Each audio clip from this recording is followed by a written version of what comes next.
Hello दोस्तों, आइए आप सभी का अपना यूट्यूब चैनल अशोक राजा मालती मुकेश चैनल पर सभी दोस्तों का स्वागत है। और आज हम बहुत दिन के बाद आप लोगों के बीच उपस्थित हुए हैं। कुछ आर्थिक स्थिति कमजोरी थी जिस कारण से मोबाइल में रिचार्ज नहीं था और रिचार्ज महंगा था। अब रिचार्ज हो गया है। आप लोग सोचते होइएगा कि ग्रुप डी की एग्ज़ाम को देखते हुए सर पढ़ाना छोड़ दिया, ऐसा बात नहीं था।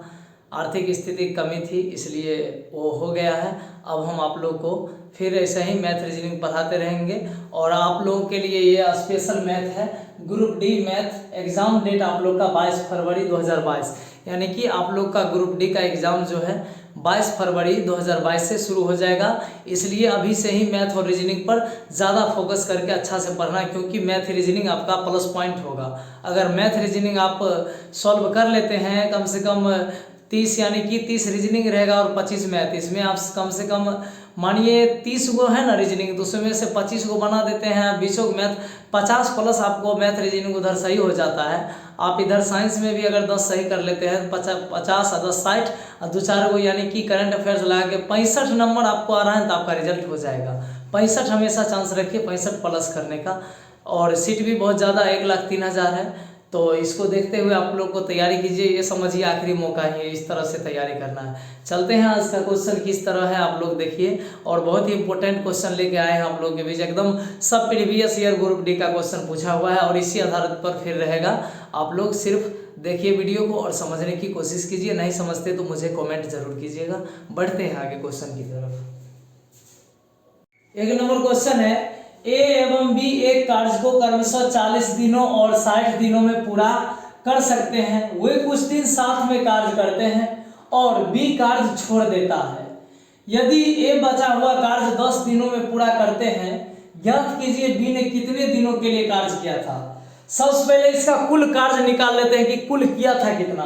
देखिए ए कर रहा है कितना दिन में, 40 दिन में 40, और बी कर रहा है 60 दिन में 60 दिन।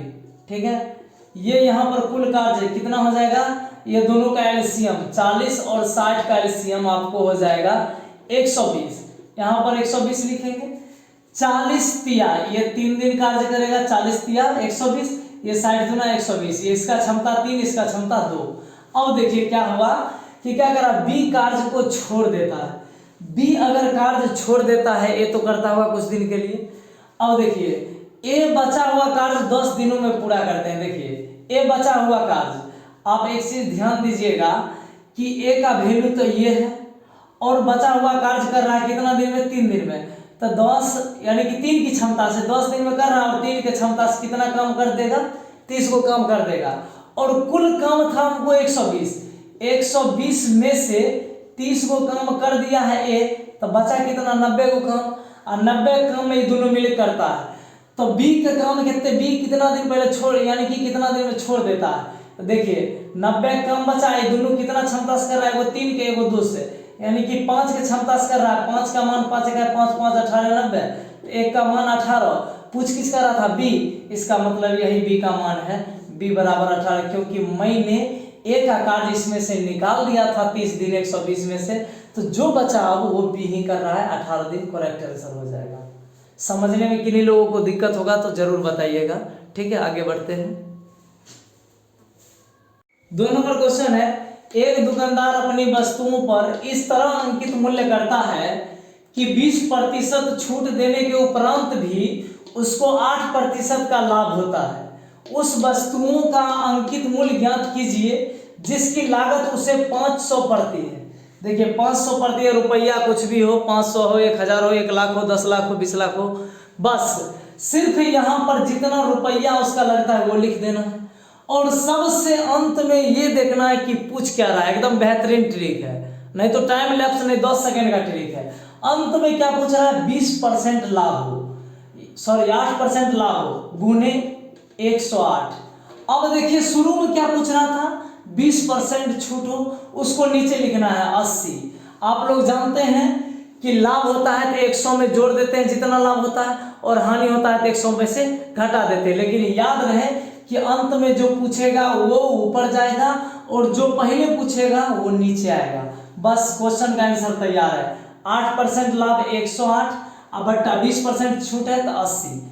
0 से 0 खत्म, अब 2 से काटेंगे तो 54 दूना 108, 2 से काटेंगे 4 दूना 8, 2 से काटेंगे 27 दूना 54, 2 से काटेंगे 2 दूना 4, 2 इकाई 2 और 2 25 है 50।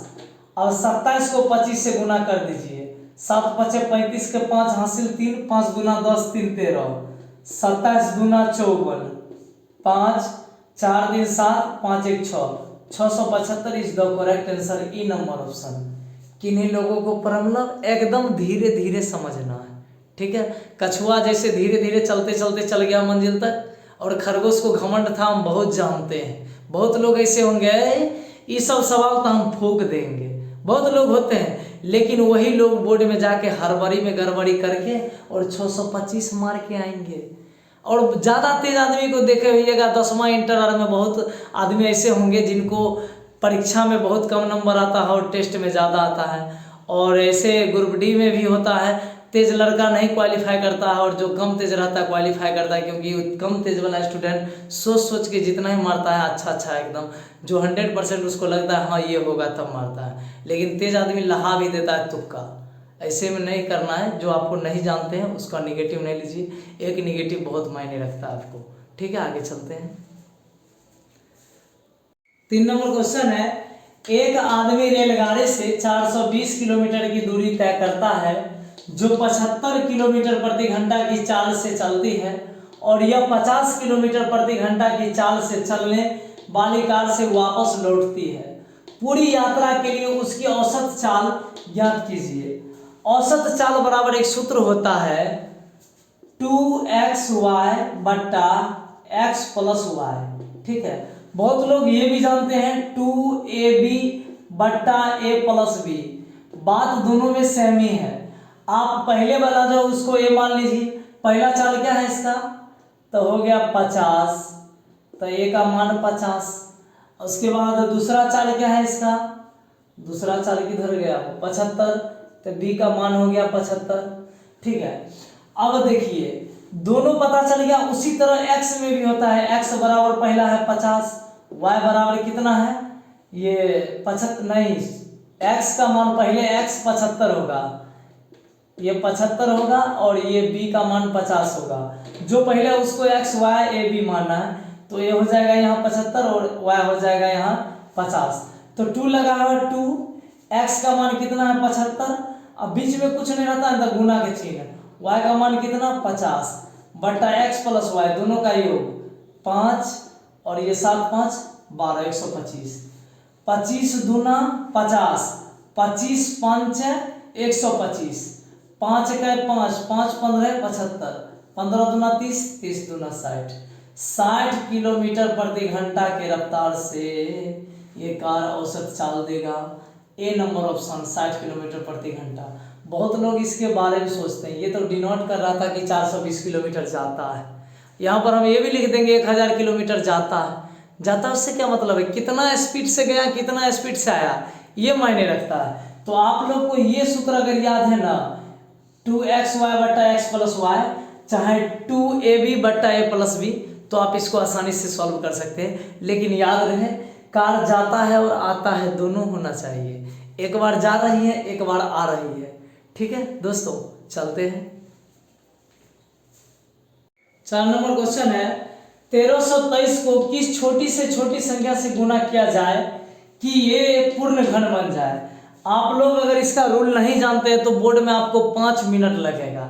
आप क्या कीजिएगा कि सब संख्या पहले 2 3 5 सबसे गुना कीजिएगा और तब चेक कीजिएगा कि कौन इसका घन है नहीं है, बहुत टाइम लग जाएगा। लेकिन इसका एक आसानी रूल है, ये रूल है जानते हैं ना, 1323 को छोटा से छोटा का है ना, तो छोटा छोटा एलसीएम के रूप में तोड़ दीजिए। 3 2 5 3 8 1 9, कुल संख्या का योग अगर 9 से विभाजित हो रहा है तो 3 से भी कटेगा, और 9 है तो 3 से कटवे करेगा।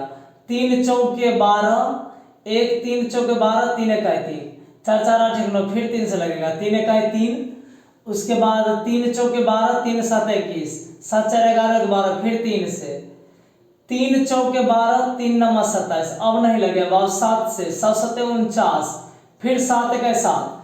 घनमूल में एक चीज होता है, बचपन में आप लोग पढ़े होइएगा, 3 को जब वो संख्या रहता है यहाँ पे तो 1 निकलता है। यहाँ पर 3 को 3 है तो 1 3 गुने, आप देख लीजिए एगो 3 निकल गया तो गुना कोई बातें नहीं, तो पूर्ण है ये है। लेकिन यहाँ पर देख रहे हैं कि 2 गो 7 है, एगो 7 कहाँ गया, एगो 7 गायब है, इसका मतलब एगो 7 का और आवश्यकता है यहाँ पर, तो इसका मतलब 7 आंसर हो जाएगा। जखने ये पूर्ण रूप से नहीं हो रहा है ना तो बुझ जाइए 7। अगर ये 1323 को आप अगर 7 से गुना कर देते हैं तो ये पूर्ण घन दे देगा आपको। ठीक है, आगे बढ़ रहे हैं हम। आगे दिया है 5 नंबर में, 2 संख्या का मोसो तैसे तथा उनके लसों के अन्य 2 गुणनखंड 13 तथा 14 है, उनमें से बड़ी संख्या ज्ञात कीजिए। इसमें कुछ नहीं करना है, आपको मोसो दिया हुआ है 23, बड़ी संख्या कहाँ है तो 14 से गुना कर दीजिए ना। 23 चौके 92 और 23 से 23, 2 9 3 12 2 हासिल 1 2 1 3, 322 सी नंबर ऑप्शन। यही में पूछ देता 2 संख्या 923 है तथा उनके लसों अन्य 2 गुणनखंड 13 14 उनमें से छोटी संख्या क्या होगी, तब हम क्या करते, 23 को 13 से गुना करते, तब छोटी संख्या आ जाता। ठीक है दोस्तों, आप दोनों समझ गए। फिर चलते हैं, फिर अब लगातार आप लोगों से मिलते रहेंगे, पढ़ाते रहेंगे, क्योंकि आप लोग का भी एग्ज़ाम है और हमको भी एग्ज़ाम है। दोनों भाई लोग साथ साथ तैयारी करते हैं और अपने जीवन को आगे बढ़ाते हैं।